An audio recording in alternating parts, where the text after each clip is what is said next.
Hello, everyone. I am Eva Quigley, a Uconn senior studying nutritional sciences, and for Malnutrition Awareness Week, I will be presenting the relationship between malnutrition and muscle loss.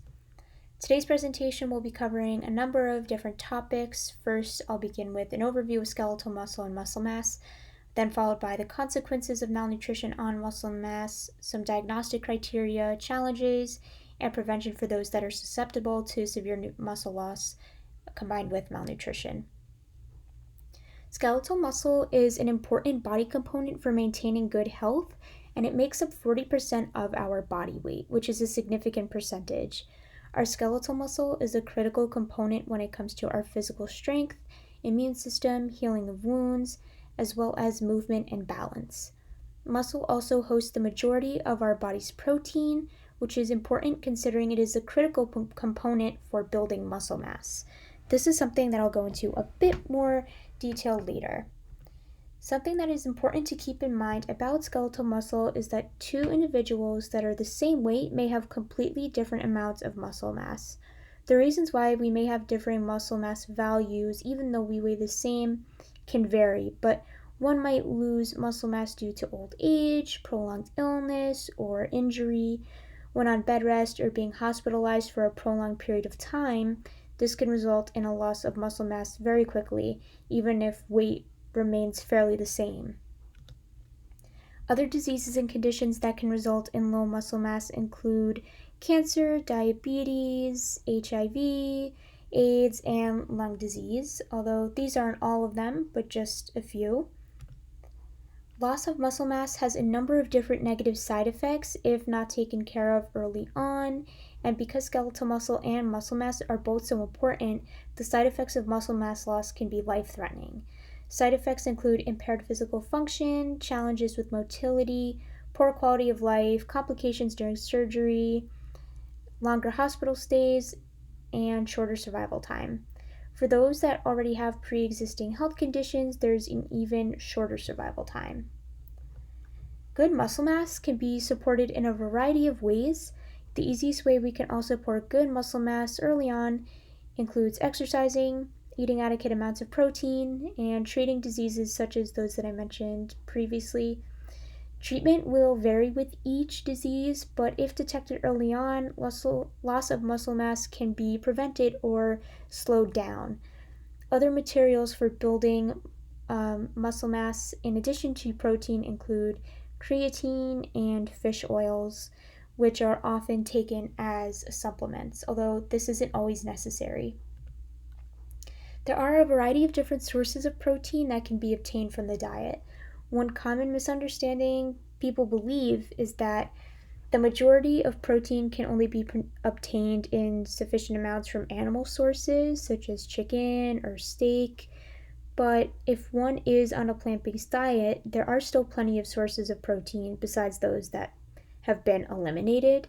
So plant-based protein sources can include nuts, seeds, lentils, beans, edamame, tofu, and then other non-plant sources include fish, cheese, yogurt, chicken, and turkey. Now let's discuss how malnutrition impacts skeletal muscle. As a brief overview, malnutrition results from a lack of intake or uptake of nutrients such as protein, vitamins, and minerals that leads to an altered body composition and body cell mass. In addition, it is a notable risk factor for skeletal muscle loss. The loss of skeletal muscle mass is known as sarcopenia, and malnutrition is one of the main risk factors of sarcopenia because it acts as a driver of loss of muscle function and muscle loss. There is a large overlap between the two, in older adults especially, as a significant amount of the elderly population is at risk for being malnourished, which in turn can result in sarcopenia. Muscle mass is not just important for balance, motility, and posture, but muscle itself has been identified as a key metabolic and homeostatic organ, which is why malnutrition can have such detrimental effects. When dietary protein intake is not sufficient, not only is muscle broken down, but it also results in the loss of lean body mass. Lean body mass consists of fat-free and bone mineral-free components that include muscles and other components such as skin, tendons, and connective tissues. While there is a loss of, or when there is a loss of lean body mass, the result is often impaired physical function and muscle weakness. Lean body mass also has an effect on sarcopenia in the case of sarcopenic obesity, which is the presence of a low proportion of lean body mass despite the presence of obesity, and has been independently associated with the worse morbidity and disability than either sarcopenia or obesity alone. Muscle atrophy occurs in the case of sarcopenia, which is shrinking and weakening of the muscle, and there's also decreased mobility. Muscle atrophy can be caused by a number of factors, including aging, inflammatory conditions, neurological impairment, starvation, and a lack of physical activity.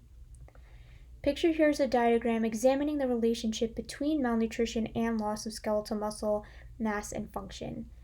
Like I mentioned before, there are numerous factors that affect sarcopenia or muscle mass and function loss, such as aging, illness, inactivity from prolonged bed rest or hospitalization.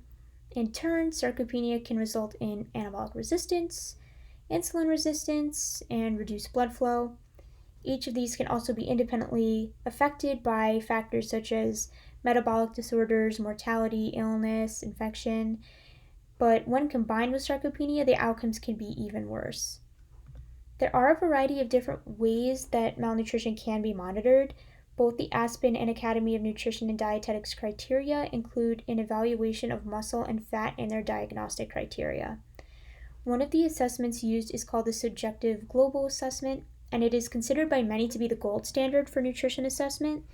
In malnutrition assessments, clinicians will place an emphasis on dietary intake, weight loss, and severity of muscle and fat wasting to validate the presence of the severity of malnutrition, which is one of the reasons why this assessment is so widely used, as it evaluates weight change, dietary intake, GI systems, functional status, subcutaneous fat loss, muscle wasting, fluid accumulation. Here's an image of the assessment form where you can see the different categories that are included in the assessment. So you can see nutrient intake, weight, symptoms, functional capacity, metabolic requirement, and then the other page that you see here includes a guidance for body composition with categories that include subcutaneous fat, muscle wasting, and fluid retention. During starvation, the goal of the body is to preserve lean muscle. So the early source of energy that the body is going to use is glycogen. But once those sources are exhausted, the body turns to fatty acids and ketones, so using fat as the primary energy source so that muscle isn't wasted. However, once all the fat stores are depleted and used up by the body, our bodies have no choice but to break down muscle, and that leads to muscle loss and muscle wasting. Another factor that induces muscle wasting is severe stress. The stress response is characterized by a negative nitrogen balance that leads to a decreased efficiency of protein use and an increased resting energy expenditure, which in turn increases catabolism, resulting in increased muscle wasting. Pictured here is an image of a table that is often used by clinical dietitians to evaluate muscle loss. There are different examination areas, but the upper body is one, and there are different techniques suggested for examining each area. So, for example, for the temple region, you would stand directly in front of the patient and observe, and then turn their face and observe from the side. So it's different for each area. And then there are guidelines for what is considered to be normal or well-nourished, mild to moderate, and then severe. This table has a similar setup, except it's for evaluating subcutaneous fat loss, so the examination areas are slightly different, as are the techniques.